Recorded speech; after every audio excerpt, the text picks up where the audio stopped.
He's one of the nicest people I've known. And you know, ask his friends and you'll hear the same thing. Navdeep is here with us and he's going to bust some myths, give us information and teach us how to be on the right path.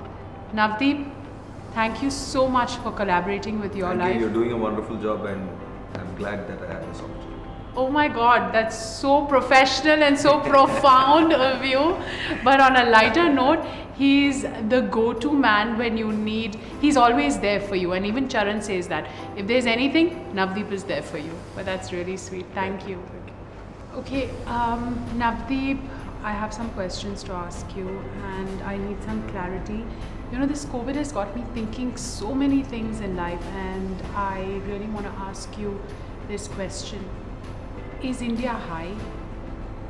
I mean, high on so many things, you know, not just drugs, but I feel doctors, politicians, people like me, all of us are high. Something like pushes us, you know, chasing something. You're absolutely right. So, you know, when I talk about this subject, high, whether you're high on life and what gives you the high in life, is something that I really want to study and realize and analyze. And how do we make the right choices to be high on the correct things in life? The right way of dopamine chasing. Correct. So you can chase dopamine by consuming some kind of substances and also you can chase dopamine by doing yoga and going for an early walk. So what route should? Hey, my dopamine level goes up when I see my husband. I would have said mine too because I like him, but it was not. I know. But so here we have Dr. C. Rajesh Reddy, a neurophysician. To this topic is quite complex and it has multiple layers. So I would want to explore this with you. Yeah, and I hope this is absolutely candid and real, and we're not hiding anything, na? There's nothing to hide. You're sure? There's nothing to hide. And there's nothing to stop also. No. So we're going all out. Let's go all out. Let's give them the right information about what's right, what's wrong, and what are the do's and what are the don'ts. Super. I'm really looking forward and learning from you as well.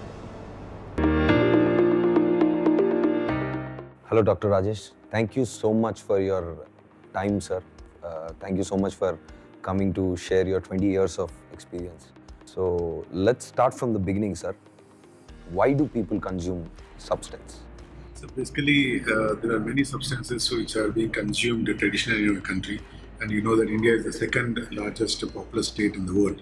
And no wonder substance use and abuse is very common in our country. Although there are some which everybody knows is about smoking, and the other one is alcoholism. And that is legal, and probably substance abuse is more common in these two entities. At least people are okay talking about it and it seems okay. Absolutely. So it is even for a general average person in our country, it seems like it is not a very harmful thing as long as you take within limitations. Although there are, from a medical point of view, cigarette smoking obviously is not There's no acceptable limit. Acceptable, not even one cigarette is advised by any of the doctors.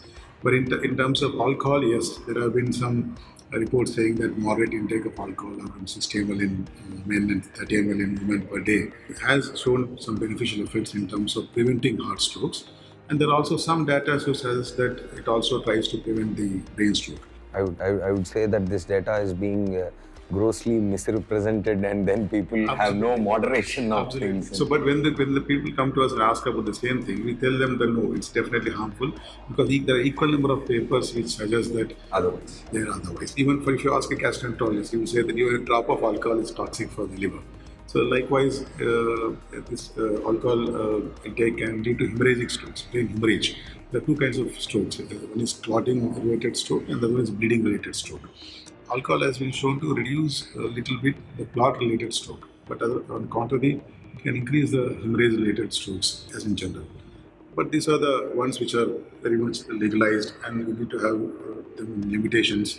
When they're excess, obviously there are complications related to that. But we'll also try to move around what are considered to be legal and what is a lot of social taboo, and how much is what is within safe limits, how much is unsafe. So traditionally, if you see, even in before Christ period, even Puranas, it has mentioned that people used to consume cannabis related or marijuana. Now, Lots. after alcohol and smoking, this is the third largest substance abuse in the country, in our country. In India. In India. Today. In India. Wow. Just for example, if you see a national household survey which was done, I think it was about a decade ago, in which it was found, and people in general was asked about did you consume alcohol or smoking or any other substance in the last 1 year, 1 month, and are you taking it daily as on an addiction basis? It was found that about 30% of people in our country consume at least one cigarette in their lifetime. Once again, That's very surprising. That was really surprising to me when I heard that. to try it out. And at least 10% of them consume on a daily basis and have taken in the last 1 month. If it comes to alcohol, about 25% of them have taken once in their lifetime. 35. 25. And 21% of them have taken the last month, 1 month. But only about 3.6%, which considering our populous nature of our country, 3.6 is huge. It's almost 4 to 5 crore people are actually using it excessively to the extent of what is called as alcohol dependence. When it comes to cannabis or marijuana, it is about 4.6% approximately in the country. They have taken at least once in their lifetime. Now, imagine that's a huge one, and it is not legal at all now.